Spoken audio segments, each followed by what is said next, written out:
শাকিব খানের যে এক্সপেকটেশনটা ছিল তার চেয়ে তিনি ৫-৬ গুণ ভালো অ্যাক্টিং করেছেন, এটা আমি বলবো। অনেক ভালো লাগছে। আর এখনও তো পুরো কমপ্লিট হয়নি। শাকিব খানের অ্যাক্টিং স্কিল আগের থেকে অনেক বেটার, অনেক ডেভেলপ, ওনারা অনেক ট্রাই করছে, এটা বোঝা যাচ্ছে। আর ওর আউটলুক সব কিছু মিলে আমার খুব ভালো লেগেছে। ওকে অনেক হ্যান্ডসাম লাগছিল। ইয়া মানে মনে হচ্ছিল যে বাংলাদেশের মানে একটু ডিফারেন্ট টাইপের মুভি আর কি এবার আমরা দেখতে পাচ্ছি। গল্পটা বোঝা যাচ্ছিল। হ্যাঁ, গল্প মোটামুটি অনেকটাই ক্লিয়ার। আর এখনও তো পুরো কমপ্লিট হয়নি, এখনও আরও ইন্টারেস্টিং পার্ট বাকি আছে যেটা মনে হলো। কপি কপি মনে হচ্ছে গল্পটা। না, একটু মিক্সিং ম্যাচ আছে, বাট এখান থেকে মনে হচ্ছে যে কিছু কিছু সিন আর কি আছে কপি, বাট পুরোটা না, পুরোটা বললে ভুল হবে।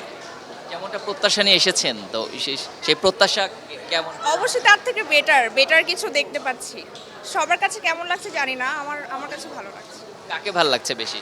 Shakib Khan. Shakib Khan obviously first priority, তারপর মিমি চক্রবর্তীর অ্যাক্টিং, তারপর শাকিব খানের যে হিরোইন আছে ওর নাম নাবিলা, ও তো উপস্থাপিকা থেকে যে অ্যাক্টিং স্কিল ওর এত বেটার হবে এটা আসলে আমরা আশা করিনি, বাট ও খুবই ভালো অ্যাক্টিং করেছে।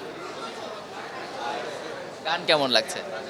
গান দেখলাম হাবিব ওয়াহিদও গেয়েছে একটা গান, ওইটাও ভালো লাগছে। আর হচ্ছে কোকিল, ওইটা এখনো আসে নাই, আমি ওটা দেখবো নেক্সট সিনে, দেখি দেখা যাক। কোনটা কোনটা ওইটা এখনো এখনো আসেনি। হ্যাঁ, আমরা এখন অপেক্ষায় হাফ আছি। হ্যাঁ, ওইটার জন্য মানে একটু এক্সাইটমেন্ট কাজ করছে যে মিমি চক্রবর্তীকে অনেক মানে ফ্যাবিউলাস লাগছিল, তো ওইটার জন্য আমরা অপেক্ষা করছি যে নেক্সট সিন কি হবে, ইন্টারেস্টিং হচ্ছে। এখন পর্যন্ত তুফান কেমন লাগছে? খুবই ভালো, মানে শাকিব খানের অ্যাক্টিং সব এক্সপেকটেশনস ছাড়িয়ে যাচ্ছে। কিছু কিছু জায়গায় মনে হয়েছে যে এটা অ্যাকচুয়ালি আমাদের দেশের ফিল্মই না, it was whole like a Hollywood level movie. So আমার কাছে খুবই আনন্দ লাগছে এরকম একটা মুভি উপভোগ করতে। কপি বলতে আমি ঠিক কপি বলবো না, কারণ শাকিব খানের যে নিজের একটা স্টাইল আছে সেটা তিনি ফুটিয়ে তুলেছে। প্রথম দেখে লাগতে পারে যে এনিমাল বা কেজিএফের নকল হতে পারে, বাট আস্তে আস্তে যখন মুভিটা আগায় আপনি বুঝতে পারবেন যে না, শাকিব খানের নিজস্ব স্টাইল একটা আছে মুভিটার মধ্যে, যেটা তিনি অবশ্যই অবশ্যই প্রশংসনীয় আমি বলবো।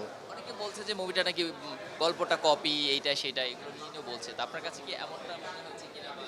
না না না, গল্পে আমি বলবো রায়হান রাফি এখানে খুব ভালোটা কাজ করেছেন, যে উনি গল্পটাকে নিজের মতো মৌলিকভাবে তুলে পেরেছেন। তো আমি বলবো যে আপনার এই মুভিটাকে নকল বলা যাবে না, আপনি ইন্সপায়ার্ড বললে জিনিসটা আর একটু ভালো শোনা যায়। শাকিব খানকে কেমন লাগছে? লুকস কেমন? শাকিব খানের যে এক্সপেকটেশনটা ছিল তার চেয়ে তিনি ৫-৬ গুণ ভালো অ্যাক্টিং করেছেন, এটা আমি বলবো। আর তাছাড়া উনার যে স্কিলস, উনার যে মানে একটা মানে যে লেভেল অফ অ্যাক্টিং অ্যান্ড উনার যে মানে স্টারডম, সেইটাই মুভির মধ্যে সবচেয়ে ভালো উনি এক্সপ্রেস করতে পেরেছেন। বাকিদের কথা কি বলবেন? বাকি যেমন নাবিলার অ্যাক্টিং আমার কাছে খুবই ভালো লেগেছে। মিমি চক্রবর্তী, উনি তো অলরেডি অনেক ভালো একজন কলকাতার অনেক নামি দামি অ্যাক্ট্রেস। তো সব কিছু মিলিয়ে আমার মনে হয় কাস্টিংটা এক্সিলেন্ট হয়েছে। তাছাড়া মিশু সওদাগরকে আমার খুবই ভালো লেগেছে। উনি যেমনটা মানে ওনার যে অ্যাক্টিং যে এক্সপিরিয়েন্স সেটাকে তিনি অবশ্যই ইউটিলাইজ করতে পেরেছেন।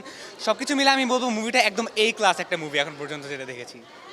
এর মানে তুফান কি তুফান তুলতে পেরেছে? তুফান তুলতে অবশ্যই পেরেছে। আপনার তুফানের যে ক্যারেক্টারটা, এখন আমি স্পয়লার দিব না, বাট আপনারা মুভি দেখলে বুঝতে পারবেন তুফান আসলে কী জিনিস। গান দেখা হচ্ছে? জি, গান আপনার একটা দেখেছি। গানটা আমার মনে হয় একটু কয়েকটা মুভি থেকে ইন্সপায়ার্ড হয়েছে, বাট আমার মনে হয় গানগুলা মোটামুটি ভালোই লেগেছে আমার কাছে। গান থেকে আর কি কাহিনীটাই আর কি মুভির হিরো বলতে পারবো আমি এটাকে।